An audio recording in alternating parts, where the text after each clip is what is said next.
All right, please make sure as you're working these problems that you keep track of your score. As you're going through, please go ahead and correct everything. So obviously you should end up with a 9, but please make sure up at the top of your problem that you actually put a score for you so I can see how you did on your own.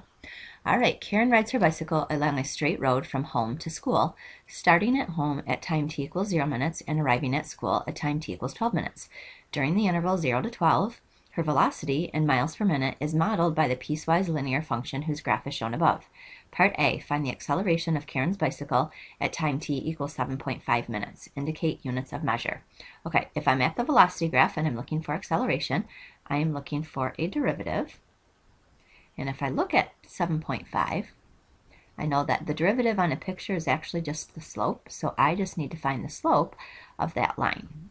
So to get this answer, I'm going to find the velocity at 8, which would be 0.2, and then subtract the velocity at 7, which would be 0.3, and then I'm going to subtract it 8 minus 7, and when I do that I'm going to get negative 0.1, and it did ask me to indicate units of measure.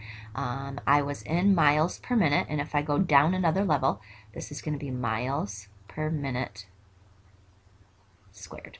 So this was worth 2 points. 1 point if you got the correct answer, 1 point if you have the correct label. Please make sure you had to have the squared in order to give yourself full points for that one. Okay, for part B, using correct units, explain the meaning of this integral in terms of Karen's trip, and then actually find the value of that integral. Okay, we are very familiar with, this basically is just the integral of the absolute value of velocity, and we are very familiar with that being a total distance traveled. So if we're going to explain the meaning of this in terms of Karen's trip, we could say that this integral represents the total distance, and we want to use units in our explanation. So put the total distance in miles that Karen traveled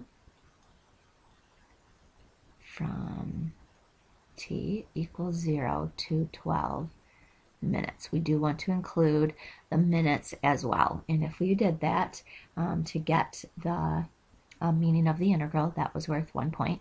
Okay, then it actually says to find the value of this. To find the value of that, so if we're taking the integral and we're given a picture, we're basically just going to take the area under the curve. One thing, since it's the absolute value of velocity, usually if something is below the x-axis, we'll take that as a negative value, but in this case we will bump it up to positive since we have to do the absolute value. So I'm going to separate this into a bunch of whole different things. A, B, C, and you do not have to split it like I do.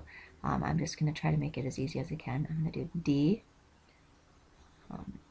E, and F. So you could totally do it a different way, but that's just the way I'm going for it. Okay, A is a triangle, and actually, I don't know that I actually need to figure out, well, no, they don't cancel each other out, never mind, I do need to. Okay, A is 1/2 times, is a triangle, times 2 times the height, which is 0.2, so that will give me 0.2. And then B, I can tell that that's also going to give me 0.2. And then C is another triangle, so I'll get 1/2 times 1 times 0.3, and that will give me 0.15.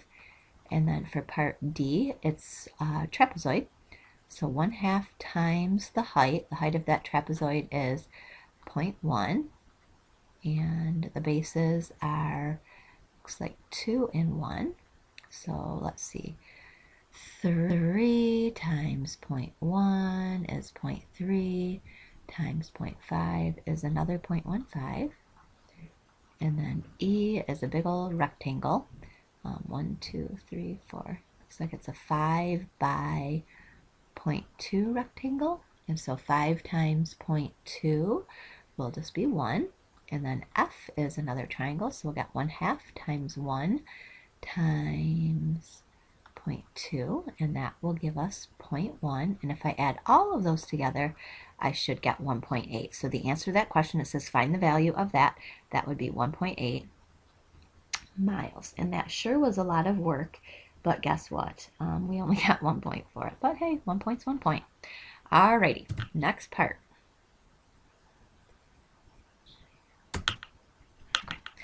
C.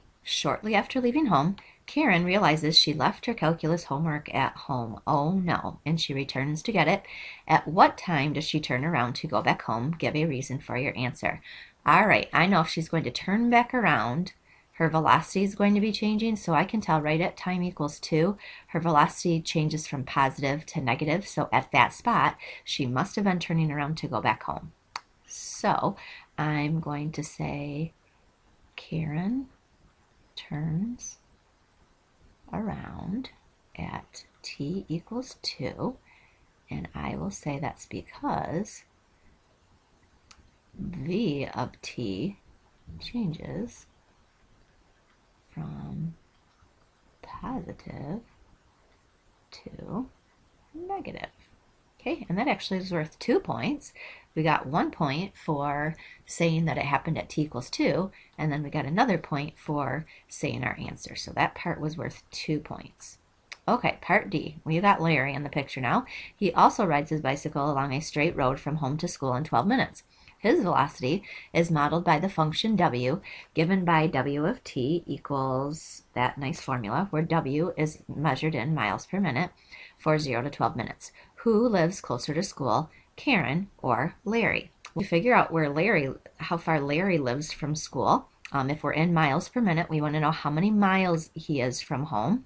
So we are going to take the integral from 0 to 12 of w, and we'll use math 9 to do that. Notice this time I'm not taking the absolute value because I don't want to know his total distance traveled. I just want to know how far he is from home. So I just want to know how many miles he is from home. So we do want to, if he goes backwards or heads back home, we want to take that into consideration. So we're not going to do the integral, the absolute value this time. So 0 to 12 of w is going to equal, if you use math 9 to get that answer, I believe you'll get 1.6 miles. Okay, and then Karen, she traveled 1.8 miles, but that's not how far she lives from school, because if you remember, during the first 4 miles, she was started getting to school, and then she turned back around. So we're going to discount those first 2. If you remember, those first 2 were 0.2 and 0.2. So for Karen, this was Larry. I might want to denote it. For Karen, it was 1.8, but we're going to subtract 0.2 and 0.2, those 2 spots where she was messing up. So she actually lives 1.4 miles from school. Her actual trip started at like about 5. Okay, and then from there, the question was, who lives closer to school, Karen or Larry? I would say that Karen lives closer to school. All right, and I believe that's all the work we need. We could have, for this one also, we could have just denoted this as 0 to 12 of v. Notice this time, if I don't have the absolute values, this negative would have canceled out with this positive. So either way, I think the person who's reading your paper would be able to figure out what you're talking about. All right, this part was worth 3 points. We got 2 points for Larry. If we set up an integral for Larry, we got a point. If we found 1.6 for Larry, we got a point. And then if we said that Karen lives closer to school with her distance, then we would get another point. So that was worth another 3 points. So hopefully you did well on that problem.